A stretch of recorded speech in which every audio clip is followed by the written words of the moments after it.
Olá, meus amigos do nono ano, Colégio Veras. Bom dia, boa tarde, boa noite. Como é que vocês estão? Beleza. Saudade das aulas é muita, né?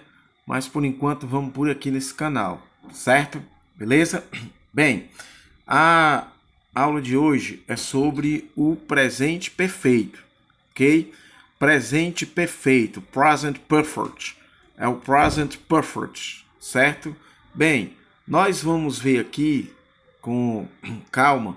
O presente perfeito é o seguinte: é uma ação no passado com reflexo no presente ou uma ação em um tempo não definido no passado, certo? Por exemplo, você diz assim, ó, eu estive aqui. Isso é uma ação em um tempo não definido no passado e, ao mesmo tempo, uma ação no passado com reflexo no presente, beleza? Então vamos lá, para a gente ganhar tempo aqui. Bem, primeira coisa que você tem que ficar ligadaço, é o uso do verbo have ou has, certo? Quando ele está em are you, we, there, ele é have. Mas quando o sujeito for he, she, it, ele se torna has. Entenda, não são dois verbos, é o mesmo verbo em duas formas diferentes, certo? Você tem que verificar o sujeito, certo? Então vamos lá, observe aqui essas duas frases aqui embaixo, ó. Observe aqui as duas frases aqui embaixo. Tem, ó, they have a bought a house. Eles compraram uma casa. Você observa aí que na concordância do have, na concordância do they, melhor dizendo, está o verbo have. Essa concordância do verbo have é extremamente importante, certo? Você não pode deixar essa concordância fugir do seu controle. Ó, they have, aí, ó. A outra frase embaixo que é he has bought a house.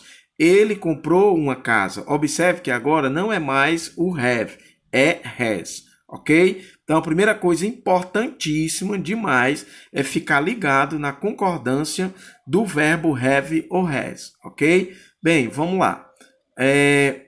No próximo slide aqui que a gente vê, a segunda coisa extremamente importante para o presente perfeito é que o verbo principal, aquele que representa a ação principal da frase, ele tem que estar no passado particípio, ok? Então você está vendo aqui que nós temos duas colunas. Você pode olhar aí pelo mouse aí que a primeira coluna é dos verbos regulares e a segunda coluna dos verbos irregulares, regular verbs e irregular verbs, certo? Professor, qual a importância disso aí? Bem, é simples, preste atenção, tá bom? O passado particípio dos verbos regulares, ele é o mesmo do passado simples. Ó. Se você ver aqui, os 4 verbos que eu coloquei, a primeira coluna é no presente, a segunda no passado simples e a terceira no passado particípio. Ou seja, os verbos regulares, eles vão para o passado, ou você vai colocar um Dzinho no final dele, certo? Como a gente colocou aqui, ó, no verbo like, ou você vai colocar um ed no final dele, certo? Observe aqui, ó, você vai colocar um ed no final dele. Deixa eu só encontrar aqui o mouse, ok? Você vai colocar um ed no final dele, pronto, tá aqui, ó, certo? Que é o work, aí vai ficar o worked e o working.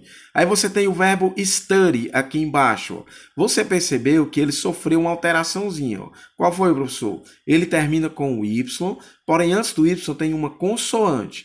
E quando isso acontece, você vai tirar o y, colocar ied, beleza? E o verbo play também termina com y, porém antes do y tem uma vogal. E aí você coloca apenas o ed no final, beleza? Então, o passado particípio dos verbos irregulares é o mesmo passado simples. Aí você não vai ter problema, certo? O que a gente vai precisar ter mais um pouco de atenção é aqui nos verbos irregulares.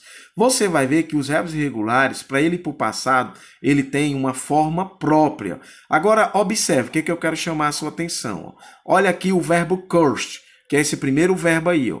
Você está vendo que ele tem as três formas, tanto no presente, como no passado simples, como no passado particípio, certo? Você vai ver que ele tem aí exatamente a mesma forma, ou seja, ele é um verbo uniforme, ok? Agora, olha o verbo comprar. Buy quer dizer, cost quer dizer custar e o buy quer dizer comprar. Você vê que ele tem duas formas, ó, uma para o passado simples e outra para o passado particípio. Então ele é um verbo biforme, certo? Agora, se você olhar o verbo drink, que é o verbo beber, ele tem três formas, ó, uma para o presente, uma para o passado simples e uma para o passado particípio. Ok? E o verbo be, ele tem duas formas para o passado simples, ó, o was e o was. São poucos verbos que são assim. E que o passado particípio vai ser been.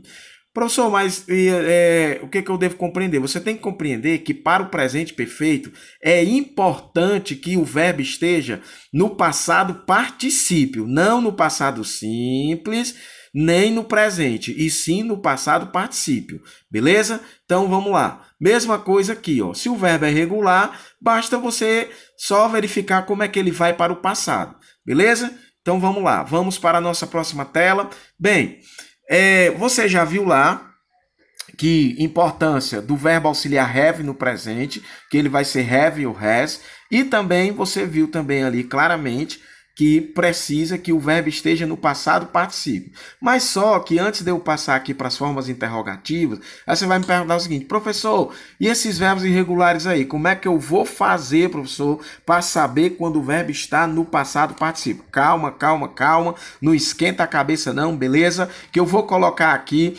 duas telinhas aqui, rapidinho aqui, de telas de verbos irregulares. Eles têm quatro formas. Ele tem o verbo no infinitivo, no passado simples, no passado particípio e a tradução. Beleza? Colocando a telinha, dá uma olhadinha aí, deixa eu puxar um pouco mais aqui. Vou virar um pouquinho aqui para você ver um pouco melhor a tela.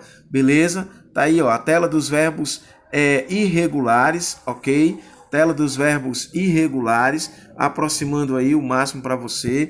Do outro lado aqui, eu vou mostrar para você outra tela dos verbos irregulares para você utilizar aí nas suas aulas, certo? Você vai utilizar aí nas suas aulas, beleza? Tranquilo? Então, beleza. Então, é importante vocês memorizarem, ou dar uma olhada nessa tabela, ok? Bem, vamos dar uma olhada agora, galerinha, na questão das formas, certo? Vamos dar uma olhada na questão das formas das frases, certo? Dando uma olhadinha na questão das frases. Nós vamos ver aqui nessa tela as frases interrogativa, negativa e contraída.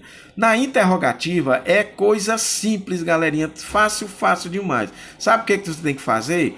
Nada mais, nada menos do que pegar na forma interrogativa, certo? E colocar o verbo no início da frase. Olha o que foi que eu fiz aqui. Coloquei o have no início da frase, não alterei o verbo principal, ele está no passado particípio. Professor, por que ele tem apenas ed? Porque ele é um verbo regular, ok? Então, é um verbo regular, só vai com ed para o final, beleza? Então, professor, quer dizer que para colocar na interrogativa, tudo que eu preciso é só colocar o verbo have no início da frase? Pronto, resolveu isso daí, beleza? A forma interrogativa, você vai ter duas formas, ou seja, ó, aqui tem, ó, contrair, negativa, contraída, certo? Beleza, o que você tem que fazer para colocar na forma interrogativa? Ó, observe, aqui, ó, she has not her homework. Ela não finalizou a tarefa de casa, certo? Faltou só o furnish aí. Agora, observe, ó, você vai colocar has not na interrogativa. Por que é has, professor? Porque aqui é a terceira pessoa do singular. É o mesmo verbo, ok? E você pode colocar hasn't, ok? Que é a mesma coisa de has not, beleza? Mesma coisa de has not. E a forma contraída, que também é muito simples, ó. Você viu aqui na forma contraída, o que foi que eu fiz, ó? Eu coloquei só o apóstrofo e o verbo have, ele sai o H e o A e passa apenas a ser o V e o E. Professor, e se for has, ele se torna apenas X, beleza? Então é isso daí, galera. Boa sorte, Deus abençoe a todos.